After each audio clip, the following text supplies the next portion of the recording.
Why most people are doing HSAs completely wrong. Right now, 93% of HSA owners are making the same expensive mistake. They're treating their health savings account like a checking account for doctor visits.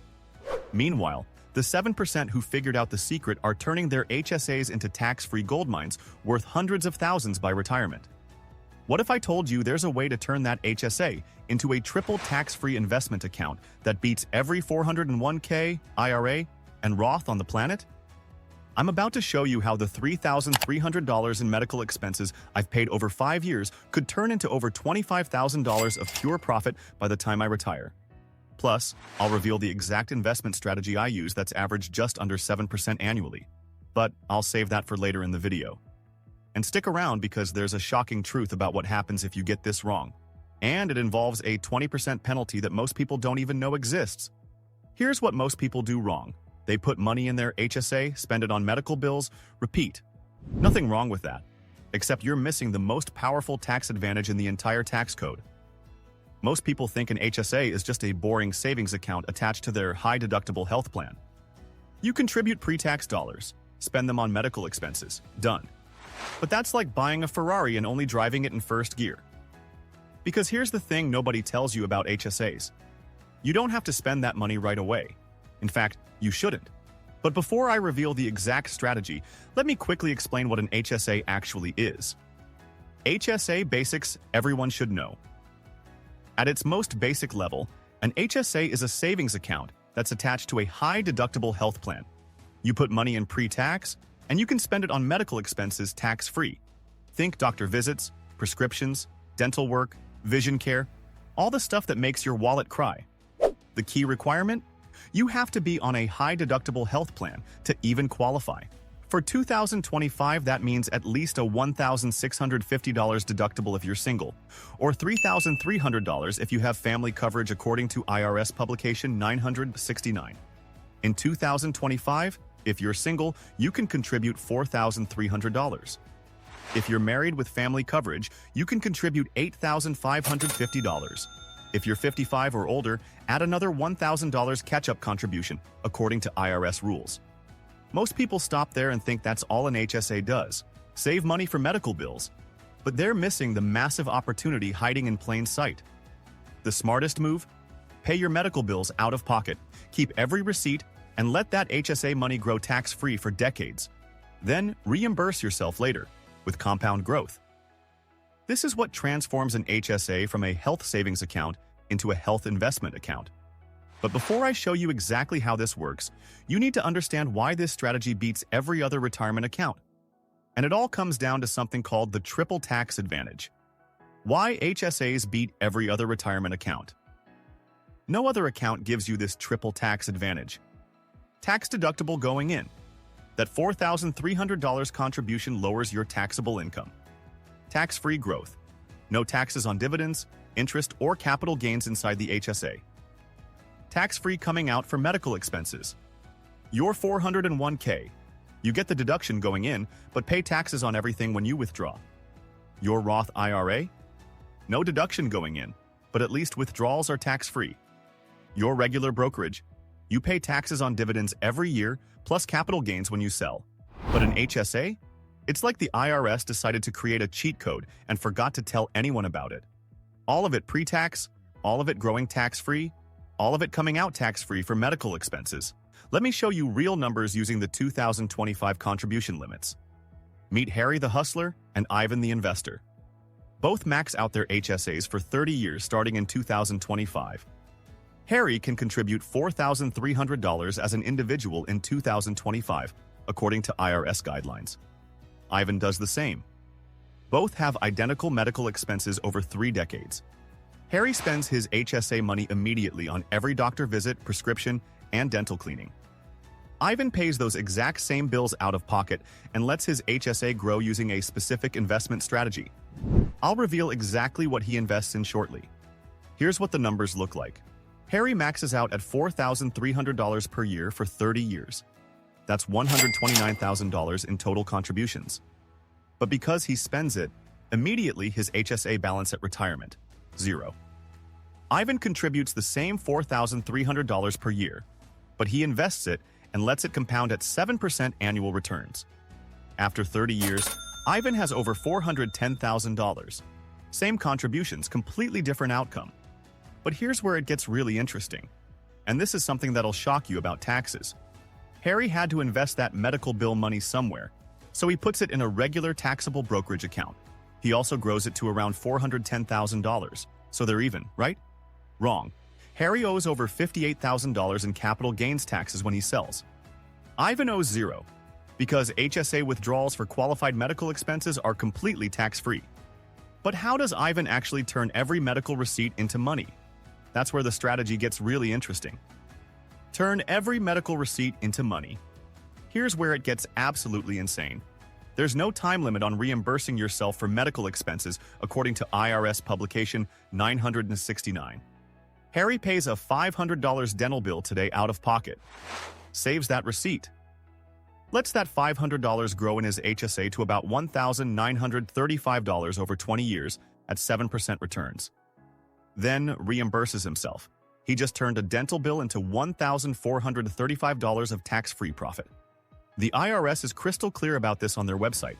You can reimburse yourself for any qualified medical expenses as long as they occurred after your HSA was established.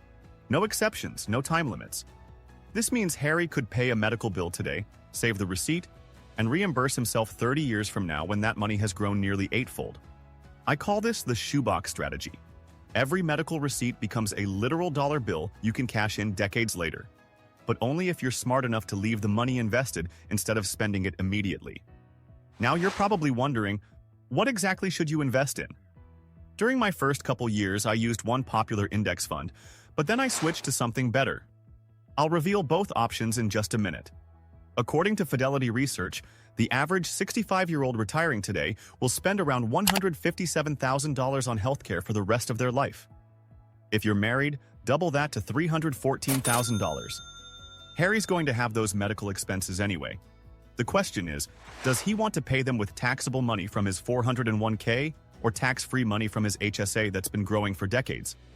Now Harry might be thinking, what if I live an incredibly healthy life and never have medical expenses? First of all, congratulations on hitting the genetic lottery. Second, the government thought of that too. After age 65, Harry can withdraw HSA money for anything, not just medical expenses. Sure, he'll pay regular income tax on non-medical withdrawals, but that just makes it equivalent to a traditional IRA. Except there's one massive difference that most people don't know about. Unlike traditional 401ks and IRAs, which force required minimum distributions starting at age 73, HSAs have no RMDs according to IRS rules. Harry can let that money grow forever if he wants. Plus, he can use his HSA to pay Medicare premiums tax-free after 65. That's Part B, Part D, and Medicare Advantage premiums, according to IRS guidelines, essentially making those premiums paid with pre-tax dollars. But before Harry can do any of this, he needs to set everything up correctly.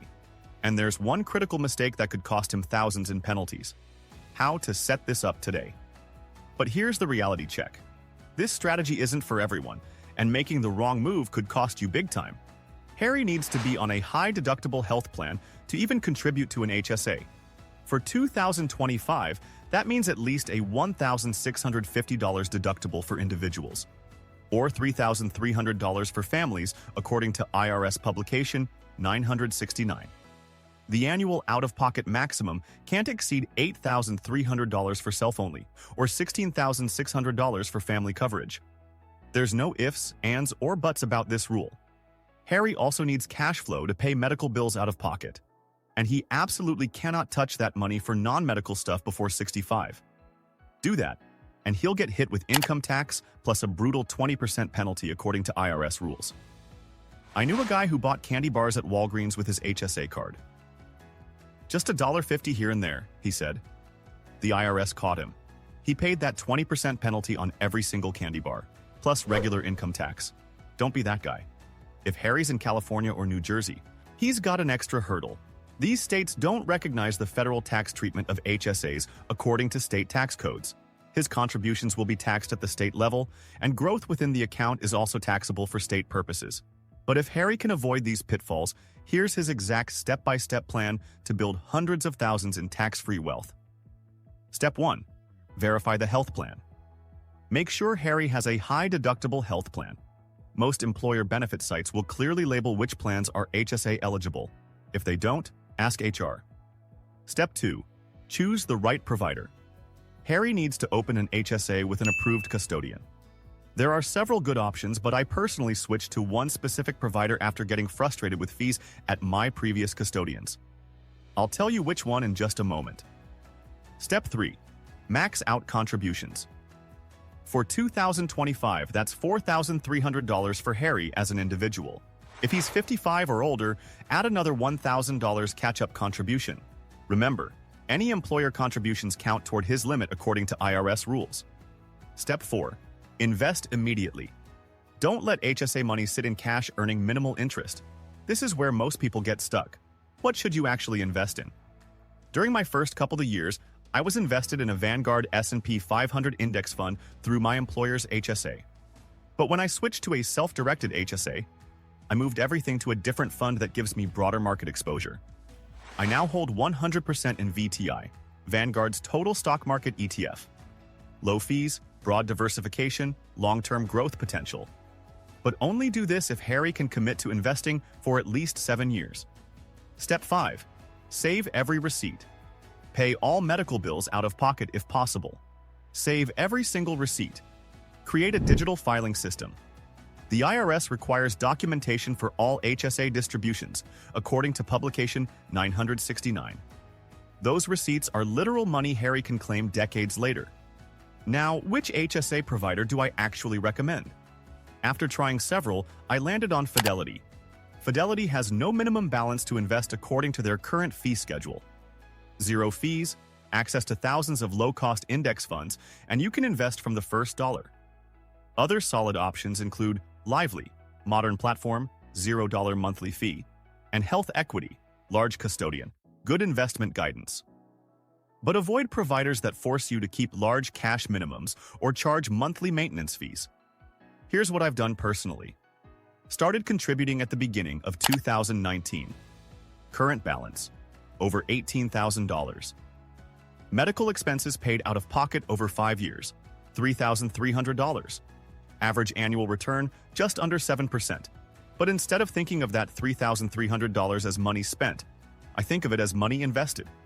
At 7% annual returns, that $3,300 will be worth over $25,100 in 30 years. All tax-free when I reimburse myself. That's $21,800 in growth I would have missed if I'd spent the HSA money immediately. One massive warning. If Harry can't commit to investing for at least 7 years, be extremely careful. The stock market is way too volatile in the short term. The last thing Harry wants is his HSA down 20% when he needs money for an emergency surgery. This strategy only works if Harry has other money available to pay medical bills out of pocket. And he absolutely must keep meticulous records. According to IRS guidelines, in an audit, Harry will need to prove every HSA distribution was for a qualified medical expense. The burden of proof is on him. An HSA becomes the most powerful retirement account Harry will ever own. Triple tax-free growth. No required minimum distributions. Complete flexibility after 65. The 93% who use HSAs like checking accounts are leaving hundreds of thousands on the table. Don't let Harry be part of that statistic. According to Fidelity Research, those future medical expenses are coming whether Harry likes it or not. The average retiree will spend $157,000 on healthcare. Harry can pay that with taxable 401k money or tax-free HSA money that's been compounding for decades.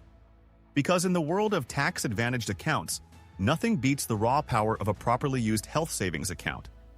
The government accidentally created the perfect retirement vehicle. Most people just don't know it exists. Now Harry does.